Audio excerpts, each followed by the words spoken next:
มักเท่าไรกับก้านี่นะโอ้ยมือเลยอุ้ยอุ้ย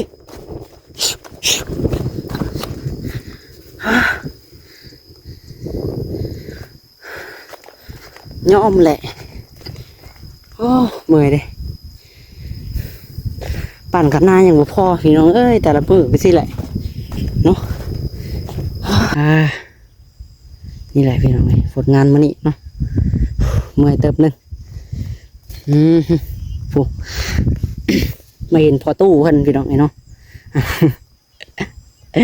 FC คือสิคิดฮอดเนาะแต่โดนเพิ่นมานางดินน้ำเพิ่นไถนาเพิ่นพี่น้องนาเพิ่นก็อยู่นี่แหละใกล้ๆนาน้องหลานนี่แหละเนาะพอต้องพี่จะได้พอตู้ใช่นาผู้สาวบ่พอตู้ปิดหน้าปิดตาอีกพี่น้องเนาะโอ้ธรรมดาว่ะอันนี้ขึ้นป้าได้ประตูไว้บ้านนี่ขึ้นเทียงก่อนเลยอยากกินน้ำละโอ้ยขึ้นหาก็บ่ได้เอาน้ำลงมาสักพี่น้องลงมาเต็มเว้นบ่เขาแห้งเพิ่นยังใครจะไปกินน้ำมันประตูเพิ่นเรียบร้อยสุดเนาะพี่น้องคันนี่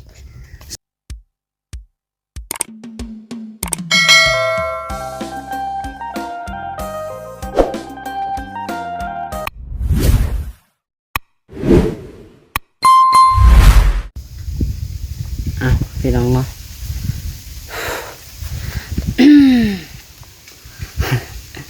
กัดชีวิตขู่ใจพี่น้องเนาะน้องหลาก็ได้โอ้ยมันมีคลิปลงให้ FC เบิ่งเลยส่วงนี้พี่น้องเนาะ มีแต่นี่แหละพี่น้องเนาะชีวิตอยู่ไห้อยู่หน้ามีแต่จังไรเบิ่งโง่เบิ่งควายไปสั่นแหละเนาะเรียกงานกับบ่ได้ออกไปน้ำมูพี่น้องเนาะขนาดอยู่เฮือนยังพอแห้งนะพี่น้องเนาะต่อเมื่อยกว่าเฮ็ดงานนี่เนาะอยู่ในหน้านี่ก็ได้เนาะจังไรก็ได้ทักทายเนาะสบายดีในแม่FCเบิดสุขสู่คนพี่น้องเนาะพบพอกับท่านน้องหลาอีกคือเก่าจังได้โอ้ยพี่น้องเนาะผมมีคลิปให้FCลงเบิ่งเลยซุมื้อนี่2 มื้อได้พี่น้องบ่ได้ถ่ายคลิปเนาะในกามื้อนี้พี่น้อง จัดเสียบจกลงไปถงเลยพี่น้องเนาะ หลังจากเอางอไปปะพูนพี่น้องนี่อยู่กลางทงแต่ละมือเนาะนี่แหละเวียกงานน้องละแต่ละมือก็ได้แบกเสียบจุกปั้นคันหน้าพี่น้องเอ้ย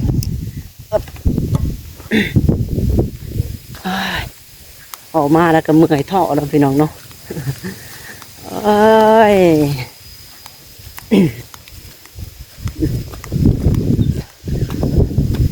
เบิ่งดินก็ยังคงโล่งๆอยู่พี่น้องเนาะ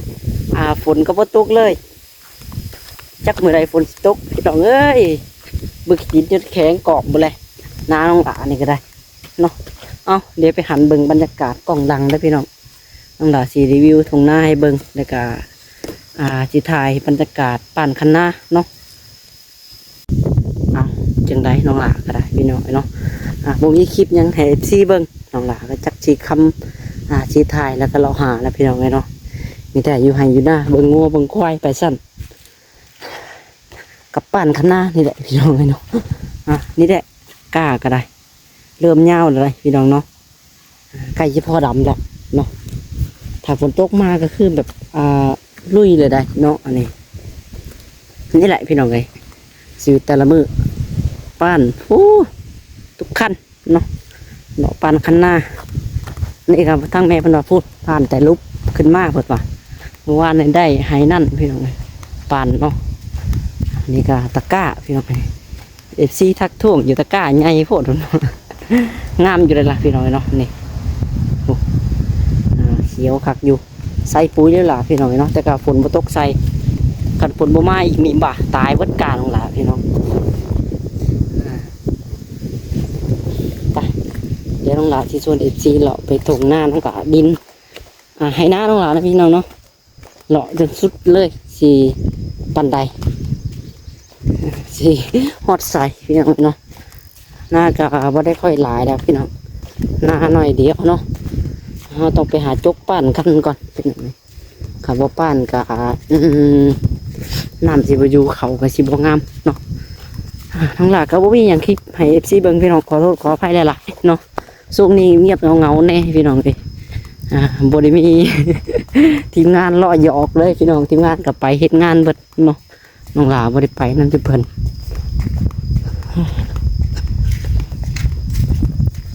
นี่แหละพี่น้อง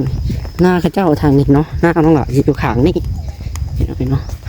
ข้างนี้ก็บ่ได้ยาวดอกตะขากุกขามนั่นแหละพี่น้องเอ้ยเลาะขึ้นไปพูดเถียงเนาะ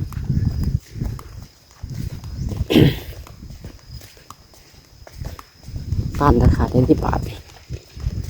โอ้ยเนาะหลอกปานไปพี่น้องเอ้ยเมื่อยแล้วก็เศร้าน้องหลากันเลยชีวิตแต่ละมือพี่น้องเลย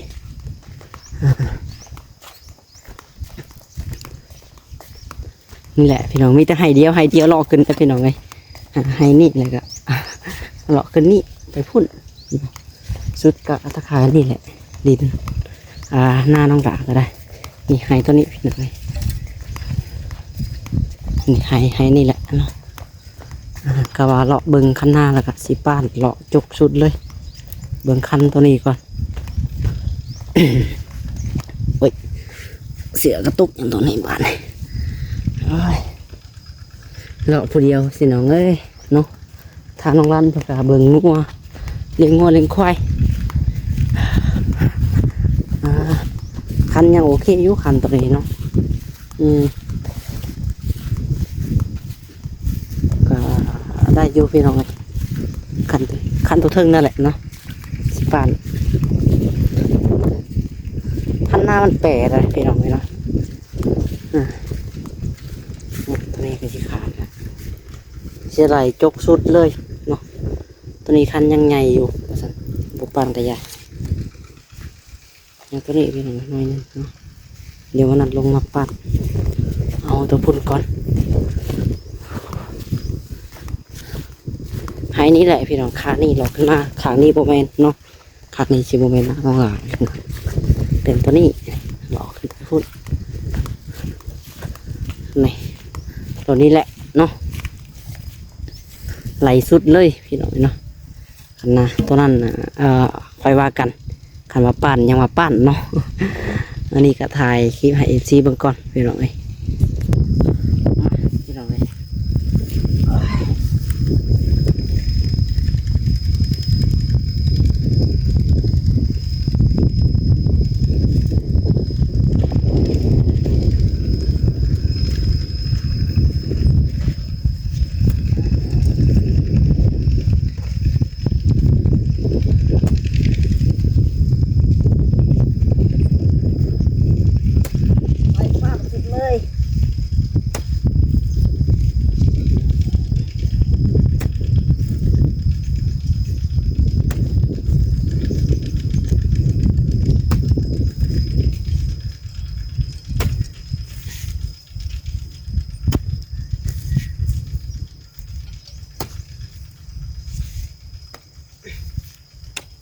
ชีวิตแต่ละมื้อพี่น้องเอ้ยอันนี้แหละ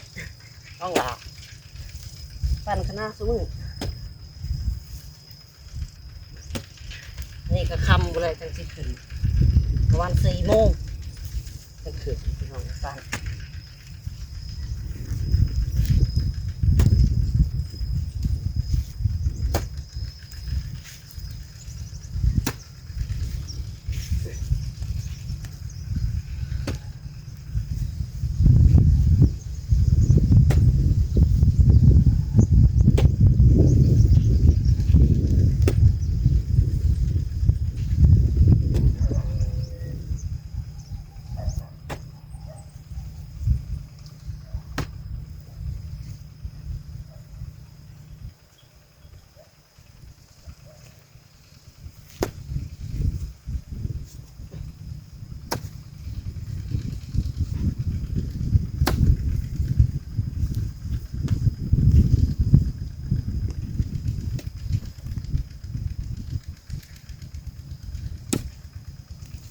ากาศแดดให้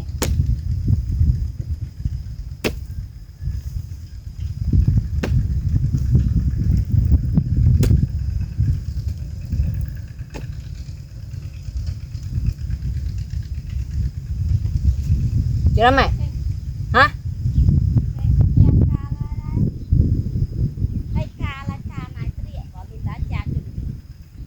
ใช่ว้าย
วีโดงัวพี่น้องเลยงัวชิโรงก้าแหละน้องรันโดนไปใส่ปะเฮ้ย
เงินแม่เบิ้ง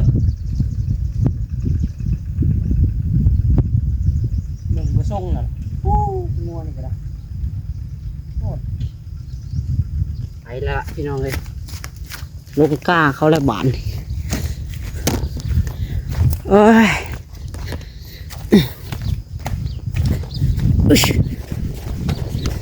เฮ้ยนะ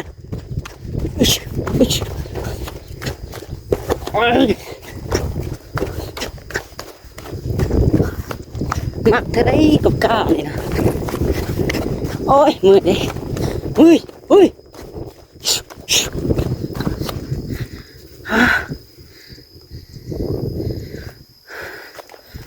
ยอมแหละโอ้มือเลยปั่นกันหน้าอย่างบ่พอพี่น้องเอ้ยแต่ละมือไปสิแหละเนาะ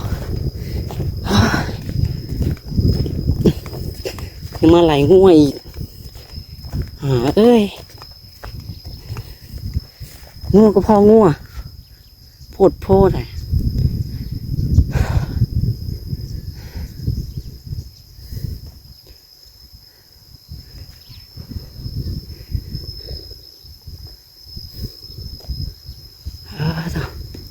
เป็นก้าเขาได้พี่น้องดินหน้าเข้า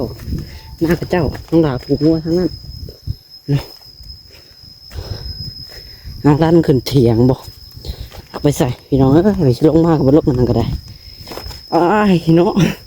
หลักจมในคลิปหรือเปล่าในมือเลยป้านข้างหน้าก็สิเป็นป้านไปเอามา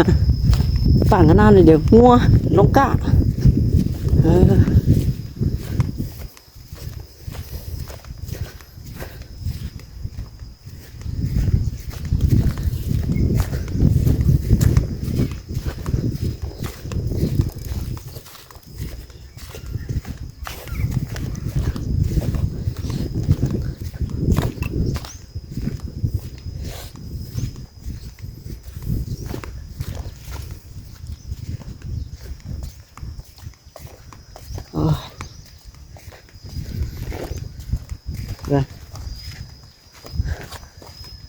ก็แต่กระแตนเนาะเห็นว่าคุดจอกอันนี้ก็เมื่อยตัวหนึ่งให้พี่น้องเลยเนาะเพื่อชิป้านสุดในบริง่ายเลยพี่น้องไล่สุดได้คันเนี่ยคือจะเป็นต้นนี้5 คำบุเล่จากที่แล้วบุเล่ในครึ่งหนึ่งก็ยังดีเนาะหมดแรงนี่เมื่อเช้าในทางปุ่นพี่น้องปานแล้วพอดีให้หนึ่ง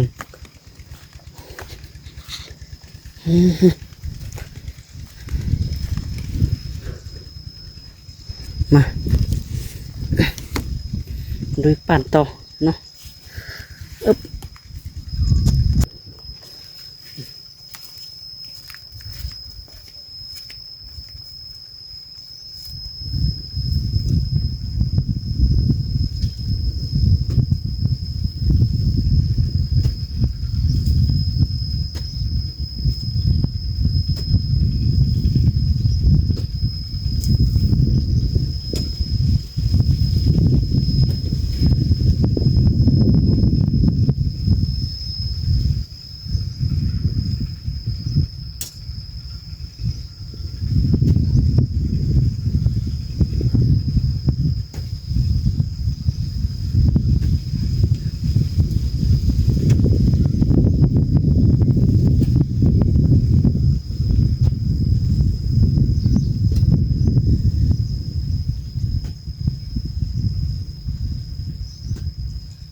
เดี๋ยวเนาะขออนุญาตเนาะหยุดกล้องก่อนพี่น้องเลยนี่หักเราแต่ซ้ำนี่ ไปหยุดกล้องก่อนพี่น้องเลยเดี๋ยวบัดสิแล้วเพราะว่าน้องกาบัดสิขึ้นเดี๋ยวถ่ายต่อพี่น้องเนาะสิไรสำไรก็เดี๋ยวทาเบิ้งนับกันพี่น้องเนาะไป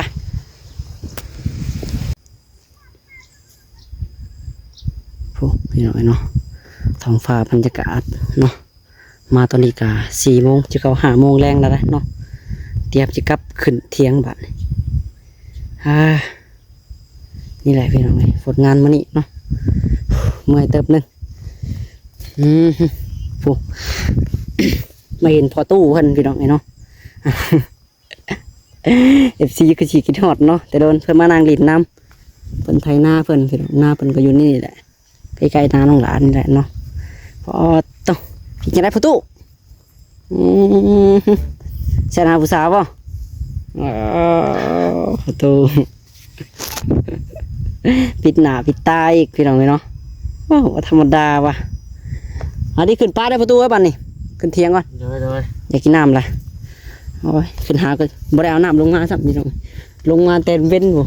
คอแห้งเพิ่นยังใครจะไปกินน้ำมันประตูเพิ่นเรียบร้อยสุดเนาะพี่น้องคันนี่สุดเมื่อยเติมหนึ่งไปขึ้นพักเช้าเที่ยงแล้วก็กินน้ำกินในแล้วสั่งสมัยจังหวะแล้วก็ลงมาเอางัวพี่น้องผู้งัวกันเลยผู้แถวป่าไปเลยลูกเที่ยวลงแต่ก้าเขาเจ้าพี่น้องเขาด่าหัวเราไปจักน้องหลามัวแต่ปั่นคันหน้าพี่น้องเนาะไอ้น้องหลาเขาขึ้นเทียงก็พี่น้องขอประหยัดเนาะจบคลิปลากคลิปวันนี้เนาะเอาจังใดก็ได้อยู่ดีมีให้กันสุขทุกคนพี่น้องเนาะบายบายบรรยากาศอยู่ให้อยู่หน้าพี่น้องเลยโอ้ยเมื่อย